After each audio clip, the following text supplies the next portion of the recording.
So hello guys, जैसा कि मैंने आपको अपनी लास्ट वीडियो में बताया था कि अब अप्रॉक्सीमेटली 2 मंथ्स बचे हैं यूपीएससी प्रीलिम्स 2021 के लिए, राइट। और ये सबसे बेस्ट टाइम है रिवीजन करने का।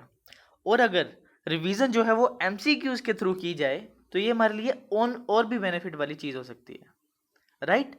अब देखिए, मैंने इसीलिए एक इनिशिएटिव लिया है कि मैं आपको 1000 एमसीक्यूज करवाऊंगा, ठीक है, फॉर यूपीएससी प्रीलिम्स 2021 के लिए, राइट। और इन 1000 एमसीक्यूज में आपके सारे के सारे सब्जेक्ट, चाहे हिस्ट्री हो, पॉलिटी हो, ज्योग्राफी हो, इकोनॉमिक्स हो, सारे सब्जेक्ट्स इंक्लूड किए जाएंगे with including current affairs, right.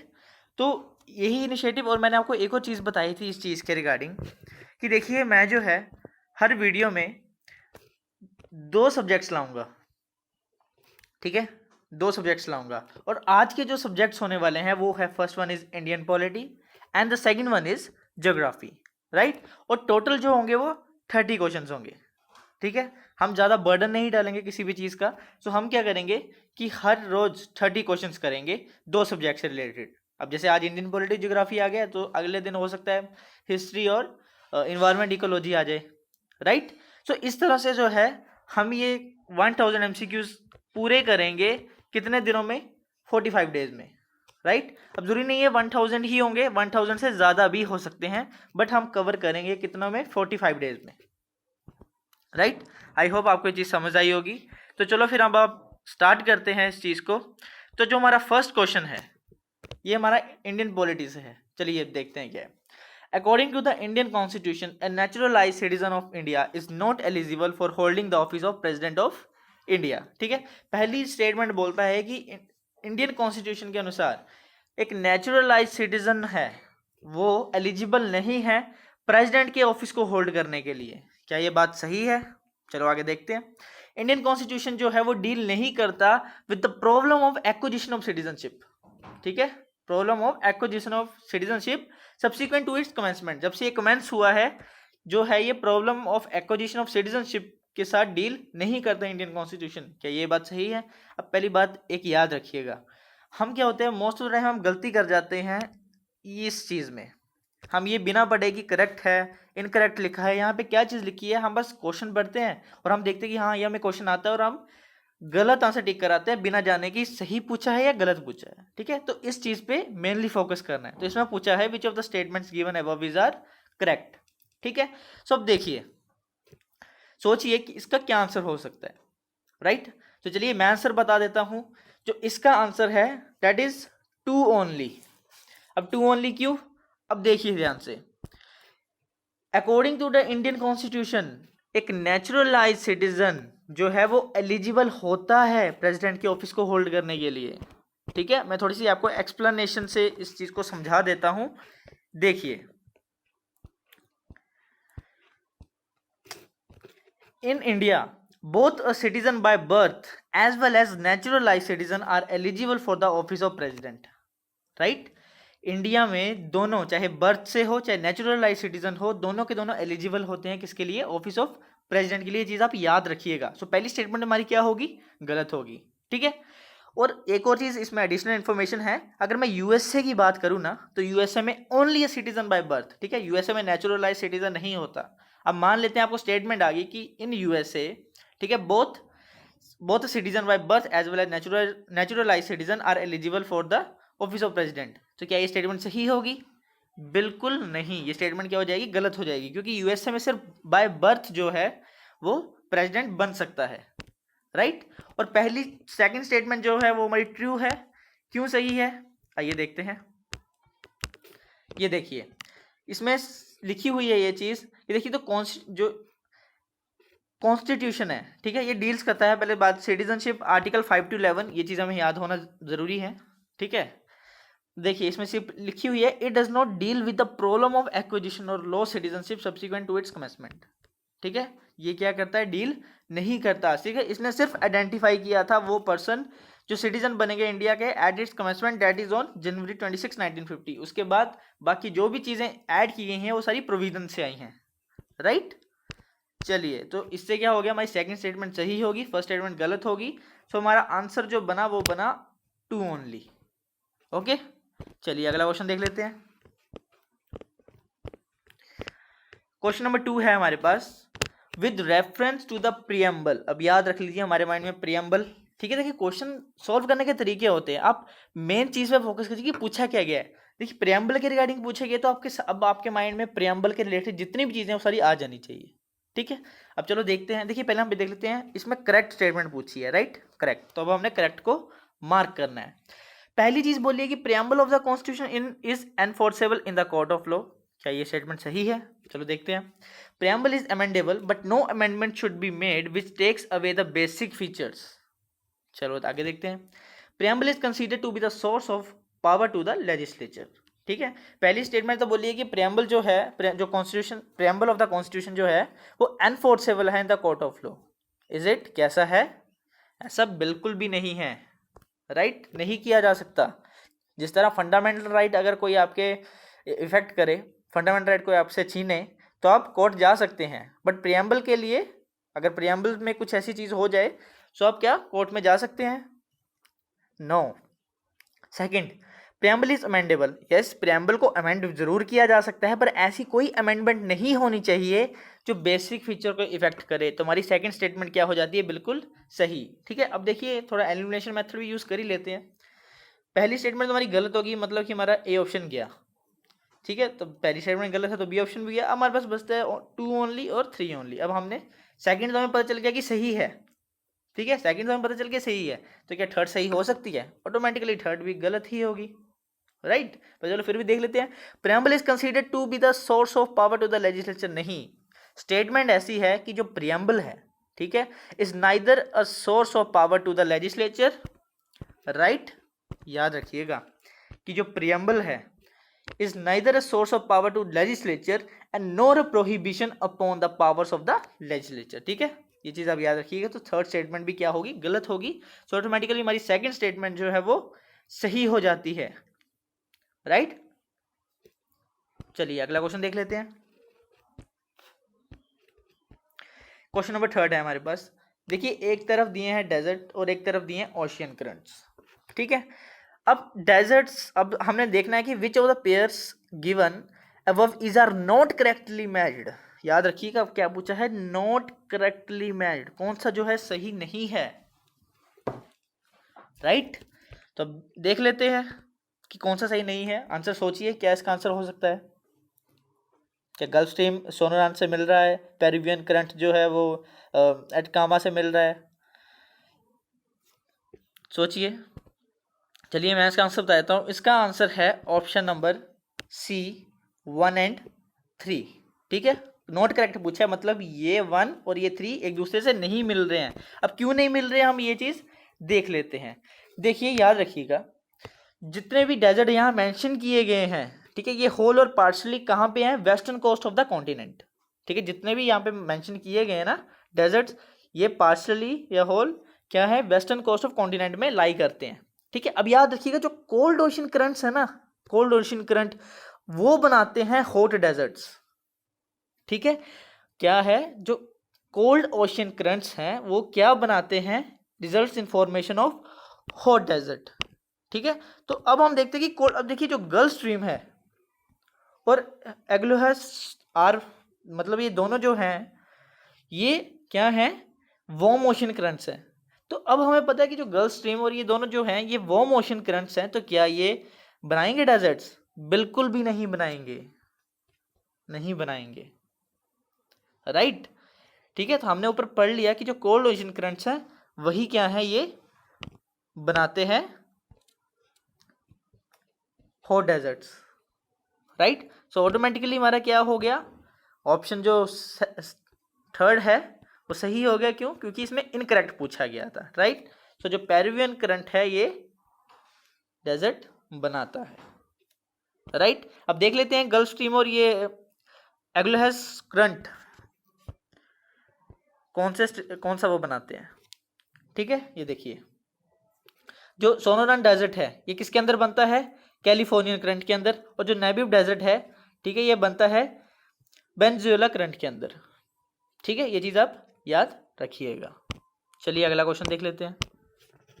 देखिए ऐसे ऐसे क्वेश्चन ज्योग्राफी से रिलेटेड आ सकते हैं, ठीक है। सो आपको बेसिक नॉलेज चीज़ों का होना चाहिए, कौन सा कोल्ड करंट है, कौन सा वार्म करंट है, ये चीज़ें आपको याद रखना ज़रूरी है, ठीक है। अब देखिए लेमू island was recently seen in news is located in, कहाँ पे ये लोकेटेड है, इन चारों में से बताना हमने कौन सी जगह पे लोकेटेड है।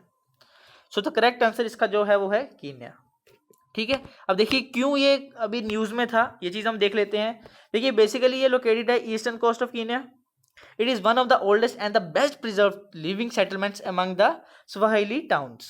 ठीक है, Swahili towns मतलब in Arabic Swahili means of the coast. ठीक है, अब देखिए इसको रिकॉग्नाइज किया गया है world heritage site by the UNESCO. ठीक है, क्या किया गया है इसको रिसेंटली, वर्ल्ड हेरिटेज साइट जो है इसको रिकॉग्नाइज किया गया है। ठीक है, ये हमारा बेसिकली करंट अफेयर से रिलेटेड क्वेश्चन बन जाता है, राइट। नेक्स्ट क्वेश्चन देख लेते हैं। With reference of the Indian and independence act of 1947। देखिए अगर आप मेरी पॉलिटी की क्लासेस देखेंगे तो उसमें मैंने हर एक्ट जो है पूरी एक्सप्लेन करके आपको अच्छे से समझाया हुआ है, और अगर आपने वो चीज़ें अच्छे से पढ़ी हैं, ठीक है, सो आप जो है इस क्वेश्चन को बहुत ईजिली सोल्व कर सकते हैं। ठीक है, तो चलो हम देख लेते हैं स्टेटमेंट्स क्या हैं। बोलता है governor general of India was designated as the head of the state. चलिए ठीक है, अच्छा पूछा क्या पहले हम देख लेते हैं एक बार, है ना, कि करेक्ट पूछा कि इनकरेक्ट पूछा, तो यहाँ पे पूछा गया करेक्ट। ठीक है, तो चलो देखते हैं। बोलता है गवर्नर जनरल जो इंडिया के थे उन्हें डेजिग्नेट कर दिया जाता है as the head of the state. Okay ठीक है, मान लेते हैं। The governor general retain the power to veto bill. Okay कर सकता है, मान लेते हैं। बोलता है कि वाइस रॉय का ऑफिस है उसको एबॉलिश कर दिया जाता है, पर जो सेक्रेटरी ऑफ स्टेट का ऑफिस है वो इंडिया में रिमेन रहता है एक्टिव टिल 1950 तक। क्या ये चीज़ सही है? चलो देखते हैं।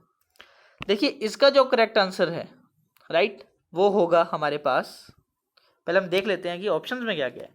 विच of the following statement are correct, 1 only, 2 and 3 only, 1 and 2 only, 1, 2 and 3 only. ठीक है, सो क्या लगता है आपको कौन सा सही हो सकता है?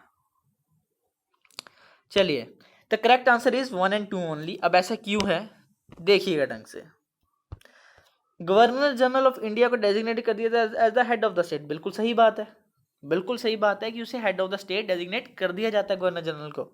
द गवर्नर जनरल रिटेन, बिल्कुल पावर ऑफ वीटो बिल कर सकते हैं, बिल्कुल कर सकते हैं, लेकिन द जो सेक्रेटरी ऑफ स्टेट जो ऑफिस है क्या वो 1950 तक रहता है? नहीं, वाइस रॉय के ऑफिस के साथ साथ इस ऑफिस को भी एबॉलिश कर दिया जाता है। तो हमारा जब थर्ड स्टेटमेंट गलत होगी और हमारी बाकी दो स्टेटमेंट सही हैं, तो हमारा आंसर क्या आ गया? सी, 1 एंड 2 ओनली। ठीक है, देखिए मैं आपको सीधी सी बात बताता हूँ, आपको ना कंसेप्ट क्लियर होना बहुत ज़रूरी है, राइट। अगर कंसेप्ट क्लियर नहीं होगा तो क्वेश्चंस निकालना थोड़ा मुश्किल हो जाएगा। ठीक है, अब देखिए आप एलिमिनेशन मेथड भी यूज़ करेंगे नो डाउट, पर आपको एटलीस्ट किसी एक स्टेटमेंट को तो पता होना चाहिए कि ये स्टेटमेंट गलत ही है, ये स्टेटमेंट सही नहीं हो सकती, या ये स्टेटमेंट सही ही है। ठीक है, तो एलिमिनेशन मेथड भी वहाँ यूज़ होगा जहाँ पे आपको मिनिमम कम से कम एक स्टेटमेंट का पता होगा। ठीक है, इस तरह से आप क्वेश्चन निकाल सकते हैं, अदरवाइज मुश्किल हो जाएगा थोड़ा। ठीक है, चलिए अगला देख लेते हैं। In the context of India which one of the following is the correct relationship between rights and duties. Rights and duties के बीच करेक्ट रिलेशनशिप क्या है देखते हैं। बोलते हैं राइट्स जो हैं are correlative with duties, right जो है वो सहसंबंधी हैं किसके? ड्यूटीज के। Okay, rights are personal and hence independent of society and duties. Right जो पर्सनल हैं और independent of society and duties. Rights don't duties are important for the advancement of the personality of the citizen. Okay ठीक है, और last बोलता है duties not rights are important for the stability of the state. तो आपने बताना इसकी statement क्या है। देखिए ये बेसिकली प्रीवियस ईयर क्वेश्चन से उठाया गया क्वेश्चन है। ठीक है, क्योंकि देखिए आपने सुना होगा कि प्रीवियस ईयर क्वेश्चंस पढ़ना भी बहुत ज़रूरी है। ठीक है, क्योंकि उससे हमें यूपीएससी के लेवल का पता चलता है कि किस तरह के क्वेश्चन पूछ सकता है वो, राइट। तो इसका जो करेक्ट आंसर है वो है ऑप्शन ए, कि rights are correlative with duties, right. अब देखिए आप देखेंगे कि बहुत सारे डिफरेंट आर्टिकल्स हैं इंडियन कॉन्स्टिट्यूशन के जो ये चीज़ बताते हैं कि राइट जो है वो सहसंबंधी हैं किसके? ड्यूटीज़ के। ठीक है, अब ये एविडेंट हमें कहाँ से मिलता है? रिलेशनशिप बिटवीन आर्टिकल 21A और 51A के में। ठीक है, अब हम पढ़ लेते हैं 21A में क्या है। देखिए article 21A of the Indian constitution बोलता है कि स्टेट को प्रोवाइड करानी चाहिए free and compulsory education to all the children, कि सभी चिल्ड्रंस को फ्री एजुकेशन और कंपल्सरी एजुकेशन प्रोवाइड करवाई जानी चाहिए of the age of 6 to of the age of 6 to 14, right. ये बोलता है 21A, और 51A के क्या बोलता है कि ये ड्यूटी है हर सिटीजन की कि provide opportunities for education to his child, कि अपने चाइल्ड को एक अपॉर्चुनिटी प्रोवाइड करानी चाहिए, किसकी, एजुकेशन प्रोवाइड कराने की, the age of 6 to 14 years, ठीक है, 6 से 14 साल तक की एज के लिए, ठीक है। तो इससे क्या पता चल गया कि यही एविडेंट है जो हमारा रिलेशनशिप बिटवीन आर्टिकल 21 और ए ये बताता है कि राइट्स जो है वो कोरिलेटिव हैं किसके, ड्यूटीज के, राइट। अब देखिए ये बहुत गहरा कंसेप्ट है, ठीक है, आपने ये चीजें तो पढ़ी होंगी, बट अगर आपको क्वेश्चन ऐसा आ गया, ठीक है, आपने ये चीज तो नहीं पढ़ी होगी कि राइट्स कोरिलेटिव है किसके, तब ये किस चीज से हमें पता चला, इन आर्टिकल से पता चला कि हाँ यार ये तो एक दूसरे के सह संबंधी हैं। तो ये डीप क्वेश्चन है, तो इस लेवल तक के यूपीएससी क्वेश्चन पूछता, आप इमेजिन कर लीजिए इस चीज को, राइट। चलिए अगला देखते हैं क्वेश्चन हम अपना। ओके, सो हमारे पास 7th क्वेश्चन है, in which one of the following cases Supreme Court ने रूल किया था कि आर्टिकल 21 जो है वो ओनली प्रोवाइड कराता है protection against arbitrary executive not from arbitrary legislative action, ठीक है। जो सुप्रीम कोर्ट ने किया था कि आर्टिकल 21 सिर्फ प्रोवाइड करवाता है protection against arbitrary executive action not from arbitrary legislative action. देखिए इससे पहले मैं आपको थोड़ी सी इन्फॉर्मेशन दे देता हूँ कि जिस केस की बात कर रहा है, ठीक है, उस केस के बाद एक और केस आता है, उस केस में तो ये चीज बोल दी जाती है, ठीक है, उस केस में ये चीज बोल दी जाती है कि the Supreme Court overruled its judgment in the Gopalan case by taking a wider interpretation of article 21, right. It is ruled that the right to life and personal liberty of a person can be deprived, ठीक है, by a law provided the procedure prescribed by that is law is reasonable, fair and just, ठीक है।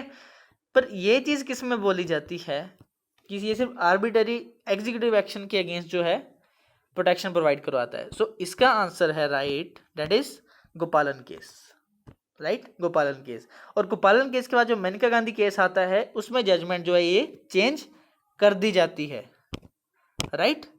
चलिए अगला question देखते हैं। Okay, so consider the following, consider the difference between El Nino and La Nina, ठीक है। अब देखिए एल नीनो के टाइम पे क्या होता है, जो ट्रेड विंड्स जो होती हैं वो कमज़ोर हो जाती हैं और जो वार्म वाटर्स होते हैं वो मूव करते हैं किसकी तरफ, ईस्ट की तरफ, while in La Nina strong Pacific trade winds blow westward, ठीक है। चलिए पहली स्टेटमेंट ये होगी। दूसरी स्टेटमेंट पूछी है El Nino strengthens the Indian monsoon, okay, while La Nina weakens the Indian monsoon, क्या चीज़ सही है। देखिए अगर आपको इन दो कंसेप्ट के बारे में पता है तो आप इसका आंसर इजीली दे सकते हैं। देखिए बेसिकली जो एल नीनो होती है ना, ठीक है, वो इंडियन मानसून को क्या कर देती है, वीक कर देती है, ठीक है। और जो ला नीना होती है वो क्या करती है, इंडियन मानसून को स्ट्रेंथन कर देती है, उन्हें मजबूत बनाती है। तो ऑब्वियसली हमारी सेकंड स्टेटमेंट क्या हो गई, सेकंड स्टेटमेंट क्या होगी हमारी, सन्नाटा होगी, हमारी गलत होगी। एंड ऑप्शन 1 जो है बिल्कुल सही है कि एल नीनो जो है वो ट्रेड विंड्स को क्या करती है, कमजोर करती है, बिल्कुल सही बात है, ठीक है। सो ऑप्शन 1 इज हमारा क्या है, करेक्ट है, ऑप्शन ए इज करेक्ट। चलिए अगला पढ़ते हैं। With respect to zonal council consider the following sentences, these are constitutional bodies, at present there are 5 zonal council, northern, central, western, eastern and southern. The north eastern council was merged with eastern council in 1971। अब पूछा गया है that which of the statement is are not correct, right. अब चीज पूछी गई कौन सी statement जो है वो गलत है, तो आपने बतानी कौन सी स्टेटमेंट गलत है। ऑप्शंस हैं A2 only, B3 only, C2 and 3 only, and option D 1, 2 and 3 only. So इसका जो सही आंसर है वो है D 1, 2 and 3 ओनली। तो देखिए कैसे, पहली चीज बोलिए these are constitutional body, is it, no, the zonal council are statutory bodies, याद रखिएगा, ठीक है। तो पहली स्टेटमेंट तो क्या होगी, गलत होगी। दूसरी स्टेटमेंट क्या थी यहाँ पे, that at present there are 5 zonals, नहीं, at present there are 6 zonal council, कौन कौन सी, northern, central, eastern, western, southern, north eastern, right. Statement 2 भी क्या होगी हमारी, गलत होगी, ठीक है। And north eastern council was created by a separate act of parliament, the north eastern council act of 1971, ठीक है। हेंस जो थर्ड स्टेटमेंट है वो भी हमारी क्या होगी, गलत होगी। सो ऑप्शन 1, 2 एंड 3 इज जो है इसका सही आंसर हुआ, ठीक है। चलिए, विच one of the following is not a feature of Indian federalism. अगर हम इंडियन फेडरलिज्म की बात करें तो कौन सी स्टेटमेंट जो है वो गलत है, ठीक है। क्या ये इंडिपेंडेंट जुडिशरी है इंडिया में, ये बता रही है इस फीचर को। Powers have been clearly divided between centre and the states, the federating units have been given unequal representation in the Rajya Sabha, या it is the result of an agreement among the federating units. देखिए answer आपके सामने है, बिल्कुल easy question है ये अगर मैं कहूँ तो, ठीक है। और इसका आंसर जो है वो ऑप्शन डी। देखिए ये चीज क्लियरली डिफाइन है हमारे आर्टिकल 1 में, डेट कि इंडियन कॉन्स्टिट्यूशन जो इंडिया है वो एक यूनियन ऑफ स्टेट्स है। और इसमें दो चीजें क्या हैं कि पहली चीज तो बोली है कि federalism in India had not been the result of an agreement among the units. जो ये लास्ट स्टेटमेंट बोली गई है ना कि ये कोई एग्रीमेंट नहीं है, पहली चीज। और दूसरी चीज इसमें क्या बोली गई, the constituent units of Indian federation has no right to secede from it, इससे बाहर नहीं निकल सकते। तो ऑप्शन डी जो है वो क्या है, सही आंसर हुआ इसका, राइट। चलिए आगे देखते हैं। Which of the following statements is are correct about judicial review? अब जुडिशियल रिव्यू के बारे में सही स्टेटमेंट क्या है, ठीक है। देखिए the power of judicial review can be curtailed by a constitutional amendment, okay. The phrase judicial review has nowhere been used in the constitution. पहली चीज बोलता है कि जो जुडिशियल रिव्यू की पावर है उसे कर्टेल किया जा सकता है कॉन्स्टिट्यूशन में अमेंडमेंट करके, और जुडिशियल रिव्यू जो है वो कॉन्स्टिट्यूशन में कहीं भी नहीं लिखा हुआ है, ये वर्ड कहीं भी यूज नहीं किया गया है। तो कौन सी स्टेटमेंट जो है यहाँ पे क्या है, करेक्ट है। देखिए ये चीज देख के पता चल रही है कि जुडिशियल रिव्यू को कॉन्स्टिट्यूशनल अमेंडमेंट से कर्टेल नहीं किया जा सकता, ठीक है। क्यों नहीं किया जा सकता, ये देखिए इसलिए नहीं किया जाता क्योंकि सुप्रीम कोर्ट ने ये चीज कही हुई है कि ये क्या है, एक बेसिक फीचर है कॉन्स्टिट्यूशन का। याद रखिएगा बेसिक फीचर जो है, ठीक है। कहाँ आया था ये, किसमें, कौन से केस में ये बात की गई थी, ये आप कमेंट सेक्शन में बताएंगे कि कौन से केस में बेसिक स्ट्रक्चर जो है लाया गया था, ठीक है। ये अब सिंपल बताना है कि बेसिक स्ट्रक्चर जो डॉक्ट्रिन है ये कौन से उसमें लाया गया था, ठीक है। चलिए तो सुप्रीम कोर्ट ने चीज बता दी कि ये बेसिक फीचर है और इसे कर्टेल जो है वो क्या है, नहीं किया जा सकता, राइट। लेकिन दूसरी स्टेटमेंट क्या है, the phrase judicial review has now been used in the constitution, right, बिल्कुल सही है, ठीक है, कि कहीं भी जुडिशियल रिव्यू वाले वर्ड का यूज नहीं किया गया है, राइट। सो हमारा क्या आंसर हो गया, option B, that is only 2, ठीक है। चलिए आगे चलते हैं। ओके, क्वेश्चन नंबर 12 है हमारा, consider the following difference between federal system and unitary system, ठीक है। और आपने बताना है, याद रखिएगा कि कौन सी स्टेटमेंट गलत है फेडरल सिस्टम और यूनिटरी सिस्टम में। पहला बोलता है कि फेडरल सिस्टम जो है वो रिटन कॉन्स्टिट्यूशन है और यूनिटरी सिस्टम है वो रिटन या अनरिटन कॉन्स्टिट्यूशन है, ओके। फेडरल सिस्टम जो है वो एक रिजिड कॉन्स्टिट्यूशन है, जो यूनिटरी सिस्टम है वो एक रिजिड और फ्लेक्सिबल कॉन्स्टिट्यूशन है, ठीक है। फेडरल सिस्टम के पास बाइकैमरल लेजिस्लेचर है, while unitary system has a unicameral legislature, okay. Federal system जो has supremacy of the constitution while unitary system has no supremacy of the constitution. देखिए ये चीज तो हमें पहले पता चल गई कि ये गलत है, ठीक है। और पूछा भी क्या है, नॉट करेक्ट। तो हम देखेंगे कि फोर्थ कौन कौन से उसमें है। ऑप्शन बी में फोर्थ है, ऑप्शन सी में फोर्थ है, ऑप्शन डी में फोर्थ है, ओके। क्वेश्चन नंबर 3, देखिए पहली स्टेटमेंट तो बिल्कुल सही है, ठीक है। स्टेटमेंट सेकंड भी सही है, पर स्टेटमेंट थर्ड क्या है, गलत है, ठीक है। Federal system has a bicameral legislature while unitary system has a unicameral legislature, no, गलत है ये, ठीक है। और फोर्थ भी स्टेटमेंट हमारी गलत है। तो हमारा ऑप्शन क्या बन जाता है इससे, 3 and 4 only, right. Option D is the right answer. चलिए अगला देखते हैं। With reference to the lake Urmia consider the following statements, ठीक है। It is situated in Iraq, okay. It is a fresh water lake, okay. The lake is an UNESCO biosphere reserve. चलिए देखते हैं। देखिए बेसिकली जो lake Urmia है ये Iraq में नहीं है, right. It is not situated in Iraq. ये कहाँ है आपकी, बेसिकली ये है आपकी नॉर्थ वेस्टर्न ईरान में, राइट। और ये फ्रेश वाटर लेक नहीं है, ये हाइपर सलाइन लेक है, याद रखिएगा, और ये surrounded by extensive brackish marches. ठीक है, सो हमारी पहली दो स्टेटमेंट तो गलत होगी, बट थर्ड स्टेटमेंट क्या सही है? बिल्कुल थर्ड स्टेटमेंट सही है। It is both Ramsar site and UNESCO biosphere reserve, तो hence statement 3 is correct, right. So 3 जो ओनली 3 है वो करेक्ट है। ठीक है, चलिए अगला क्वेश्चन पढ़ते हैं। Consider the following statements about the Bhima Koregaon battle of 1818। Bhim Koregaon battle of 1818 के बारे में चीजें पूछी गई हैं। पहली स्टेटमेंट है इसके regarding, it was fought between Peshwa forces and the British and it was one of the last battles of the second Anglo Maratha war. Okay, पूछा गया विच of the statement is not correct. Not correct पूछा, याद रखिएगा। ठीक है, सो क्या ये Peshwa forces और ब्रिटिश के बीच हुई थी? बिल्कुल नहीं, इन दोनों के बीच हुई थी। बिल्कुल सही बात है, इन दोनों के बीच ही हुई थी। तुम्हारा पहला तो ये तो ओनली वन तो सॉरी, पहला ऑप्शन तुम्हारा सही है। दूसरा, it was one of the last battles of the second Anglo Maratha war. No, it was one of the last battle of third Anglo Maratha war.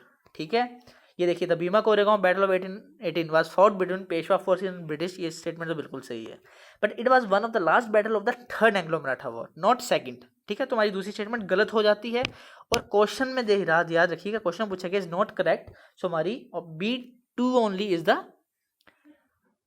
क्या हुआ? राइट आंसर हुआ, राइट।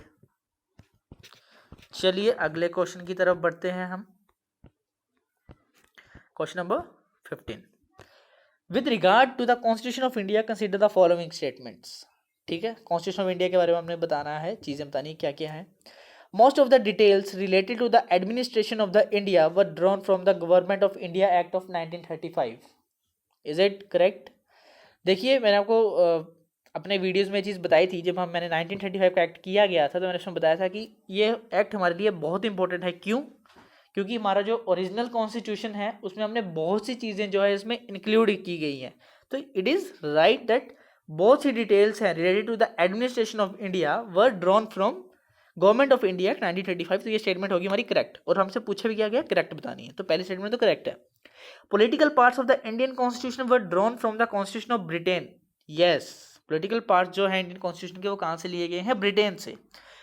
अगला है the philosophical part related to the deep directive principle of Indian constitution was inspired from the constitution of Ireland and America. Is it? No. ठीक है, हमारा सही answer है इसमें 1 और 2 only.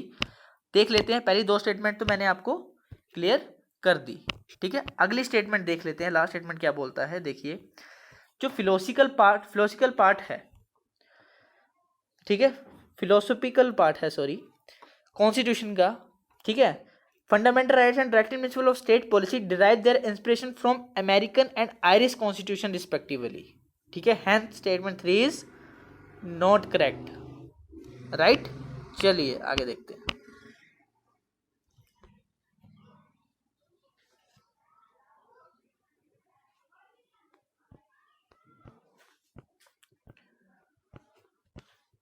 Question number 16. Which of the following statements are correct?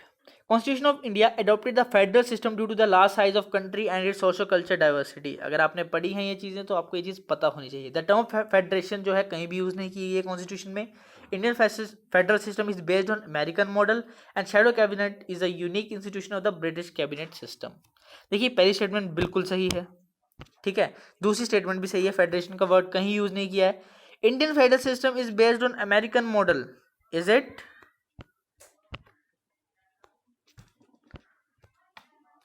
Indian federal system जो है वो कैनेडियन मॉडल है, नॉट अ अमेरिकन मॉडल। ठीक है, ये चीज आप याद रखिएगा। सो राइट, सो ये किससे है? अमेरिकन मॉडल से नहीं लिया गया है, ये लिया गया है कैनेडियन मॉडल से। तो हमारा थर्ड स्टेटमेंट जो है वो गलत हो जाती है और पहली दो स्टेटमेंट है वो हमारी करेक्ट हो जाती है। ठीक है, चलिए अगला क्वेश्चन देखते हैं। With reference to the Securities Appellate Tribunal, consider the following statements. It is a statutory body established under the Securities and Exchange Board of India Act 1992. Okay. It hears and disposes of appeals only against the orders passed by the Security and Exchange Board of India. देखिए, जब भी आपको only जैसे word अगर आपको दिख जाएं, mandatory, only, ऐसे वर्ड आपको दिख जाएं तो थोड़ा गौर करिएगा उस स्टेटमेंट में, ठीक है। ये स्टेटमेंट होती ही इसलिए है, मोस्ट ऑफ द टाइम ऐसी होती है, 90% स्टेटमेंट्स ये गलत ही होती हैं, ठीक है। सो क्वेश्चन नंबर 17 का अगर हम आंसर देखें तो डेट इज 1 ओनली। क्यों? अब देखते हैं इसकी एक्सप्लेनेशन में। देखिए, ये तो एक स्टैट्यूटरी बॉडी है establish under the provision of section 50K of the securities and exchange board of India act 1992। ये स्टेटमेंट तो बिल्कुल सही है। It hears and disposes of appeals against the order passed by security मतलब SEBI, ठीक है, the pension fund regulated and development authority and the insurance regulatory development authority of India. तो वहाँ लिखा था ना only of the SEBI, but no, pension PFRDA और IRDAI इन दोनों की भी करती है, ये हेयर करती है, राइट, ठीक है। चलिए, सो ऑप्शन ए है जो हमारा इसका राइट आंसर है। Which of the following are regarded as the main feature of the rule of law. अब रूल ऑफ लॉ के बारे में देखते हैं। Limitation of power, equality before law, people responsibility to the government and liberty and civil rights. देखिए, limitation of the power ये तो सही है, बिल्कुल सही बात है। इक्वालिटी बिफोर लॉ ये भी सही मेंशन की है, ये चीज़ बिल्कुल सही है। People's responsibility to the government, is it? No, ये स्टेटमेंट हमारी गलत हो जाती है। And liberty and civil rights, yes. So 1, 2 and 4 देखते हैं हमारे स्टेटमेंट में है, सॉरी ऑप्शन में है, बिल्कुल है ऑप्शन सी, ठीक है, 1, 2 एंड 4। अब चलो इसको देख लेते हैं एक बार ज़रा। देखिए, ये बताए गए हैं, देखो, rule of law, equality before law, equal protection of law, limitation power of executive and legislature. So option C जो है वो हमारा करेक्ट बन जाता है, right. Responsibility of the government towards the masses है, not peoples towards the government, right. चलिए अगला क्वेश्चन देख लेते हैं। Which of one of the following reflects the most appropriate relationship between law and liberty? Law और liberty के बीच most appropriate relationship कौन सी चीज़ बताती है? देखिए, if there are no laws there is less liberty. अगर यहाँ पे लॉज नहीं होंगे तो लिबर्टी जो है वो लेस होगी। There are no laws there is no liberty, okay. If there is liberty, laws have to be made by the people, and if laws are change too often, liberty is in danger, ठीक है। सो इसका जो सही है, जो reflect करता है most appropriate relationship, वो बोलता है कि अगर यहाँ पे लॉज नहीं होंगे तो लिबर्टी नहीं होगी। याद रखिएगा, ये भी प्रीवियस ईयर का क्वेश्चन है। सो लॉज नहीं होंगे तो लिबर्टी क्या होगी? नहीं होगी, ठीक है, याद रखिएगा चीज। With reference to the savanna landscape consider the following statement, ठीक है। Typically the vegetation of the savanna landscape contains tall grass and scattered trees with short heights, okay. The savanna of the East African plateau is inhabited by the Hausa tribe. आपने बताना है कि correct statement कौन सी है, ठीक है। तो देखिए, इसकी जो करेक्ट स्टेटमेंट है वो है A1 ओनली, ठीक है। Yes, typically the vegetation of the savanna landscape है वो कंटेन करता है टॉल ग्रासेस के and scattered trees with short heights, ठीक है। But the savanna of the east African plateau is inhabited by the Hausa tribe, is it? देख लेते हैं। देखिए, within the savanna land of the tropics live many different tribes who are either cattle pastoralist like the Masai of the east African plateau और settle cultivators like the Hausa of the northern Nigeria. तो statement 2 क्या होगी? Automatically correct, incorrect होगी, ठीक है, not correct होगी। चलिए question number 21 देखते हैं। With reference to the fundamental rights consider the following statements. Fundamental rights provide provisions which prohibit discrimination both by state and the private individuals, okay. Fundamental rights provide करता है provision that which prohibit discrimination both by state and the private individuals. Fundamental rights ban the use of hereditary titles. Fundamental rights provide the right to demonstration or picketing but not the right to strike. आपने बताना है कि correct statement कौन सी है। देखिए, the answer है इसका D 1, 2 and 3, ठीक है। बिल्कुल पहली बात बिल्कुल सही है। फंडामेंटल राइट जो है वो दोनों से बचाता है, मतलब दोनों से प्रोहिबिट करता है, स्टेट से भी प्राइवेट इंडिविजुअल से भी। फंडामेंटल राइट्स यस बैन किया है हेरिडिटरी टाइटल्स, राइट, ठीक है। और फंडामेंटल राइट्स जो है provide the right to demonstration और picketing but not right to strike, ठीक है। राइट टू स्ट्राइक नहीं चीज वो दी गई है। चलिए नेक्स्ट देख लेते हैं। When Rajya Sabha passes a resolution allowing Parliament to make laws on subject in state list, तो वो जो लॉ है वो किस उससे पास होना चाहिए? Such a resolution must be supported by a simple majority in Rajya Sabha, is it? ठीक है। सेकंड बोला गया है the resolution remains in force for 6 months, Okay. The laws ceases to have effect on the expiration of 6 months after the resolution has ceased to be in force. तो देखिए इसका जो answer है वो है आंसर 3. क्यों? क्योंकि देखिए ऐसा रेजोल्यूशन आपको लगता है सिंपल मेजोरिटी से पास होगा? सोचिए वाला एक बार, बिल्कुल भी नहीं. ठीक है, देखिए ये जो रेजोल्यूशन है, ठीक है, supported 2/3 of the member present and voting, 2/3 से होगा, याद रखिएगा. The resolution remains in force for 1 year तक रहता है. ठीक है, और जो थर्ड स्टेटमेंट है वो बिल्कुल सही है. ठीक है, the law ceases to have effect on the expiration of 6 months after the resolution has ceased to be in force. ठीक है, अगर एक बार फोर्स में आ गया तो उसके बाद वो 6 मंथ्स तक चलेगा. Right. Question number 23, which of the following are predominantly found in a saline soil. पहले जो कौन से जो है प्रीडोमिनेंटली पाए जाते हैं सलाइन सॉइल में?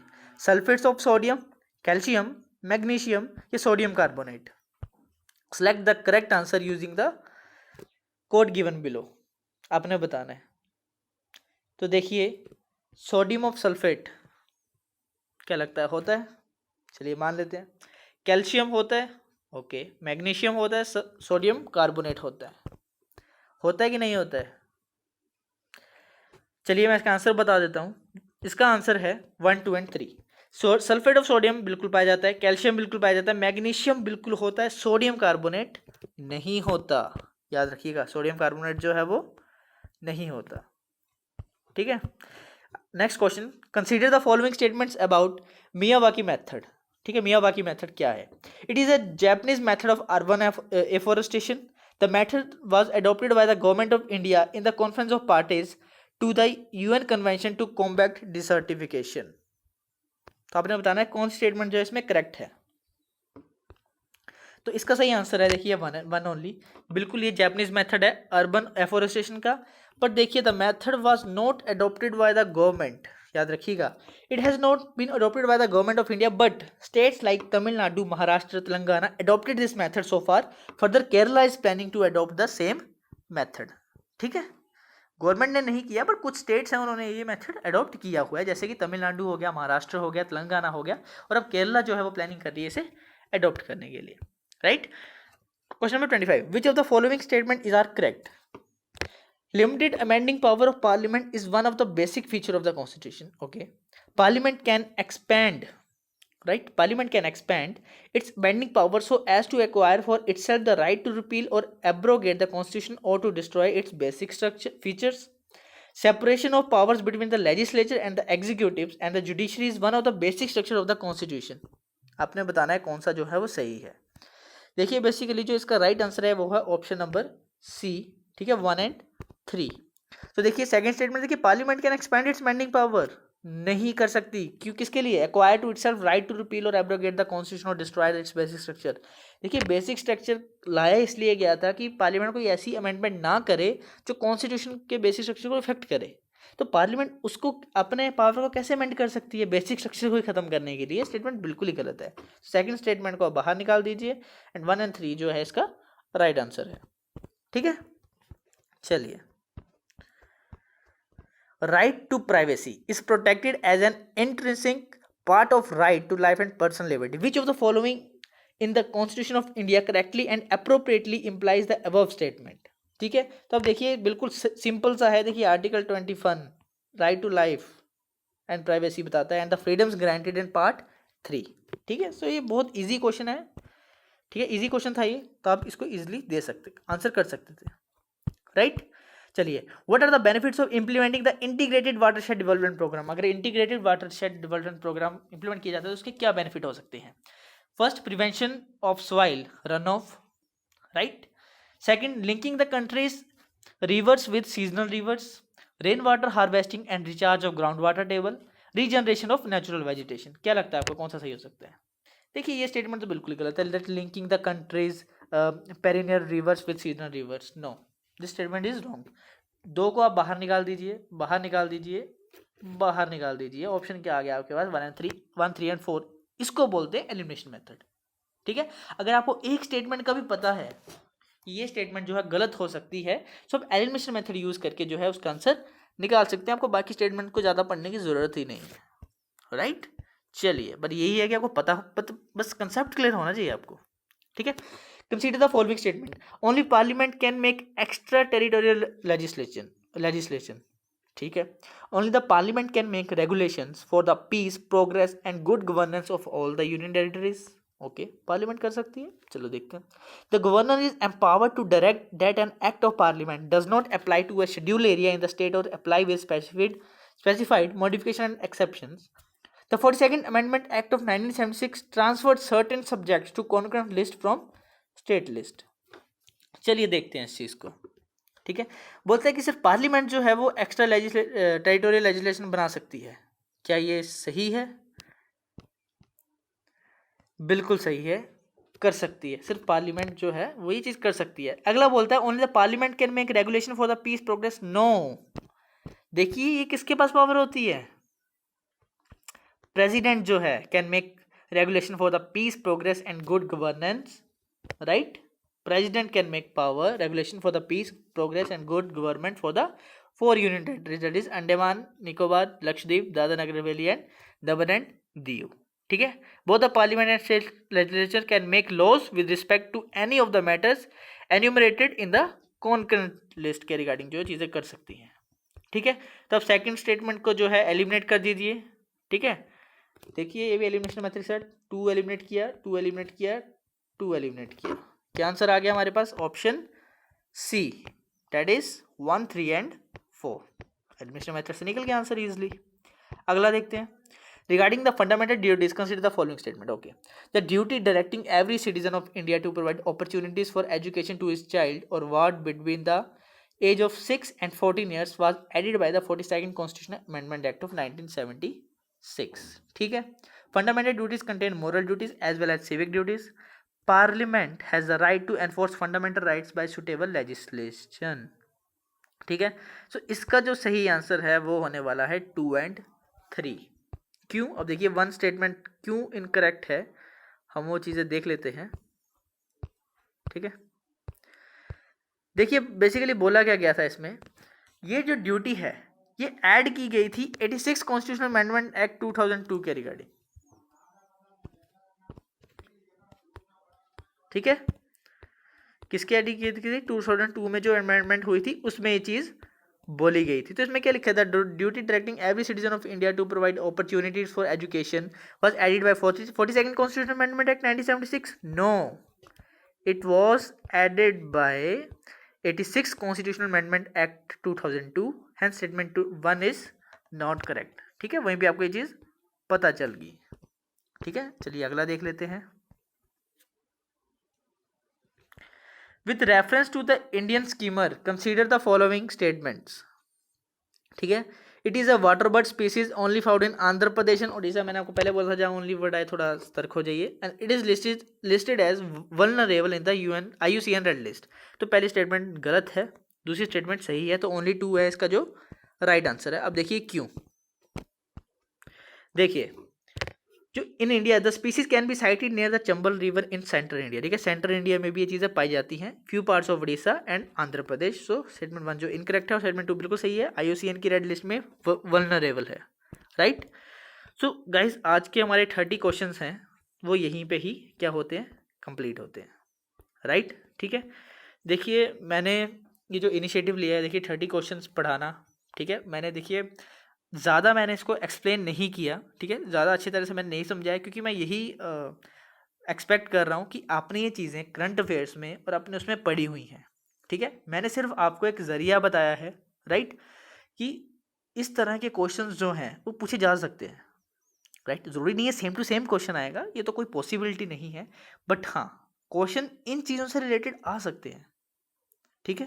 और मैंने टॉपिक वाइज ये चीज़ें कवर की हैं, चाहे फंडामेंटल ड्यूटीज़ हो, फंडामेंटल राइट्स हो, सिटीजनशिप के बारे में हो, ये सारी चीज़ें जो है मैंने इंक्लूड की हैं विद करंट अफेयर्स, ठीक है।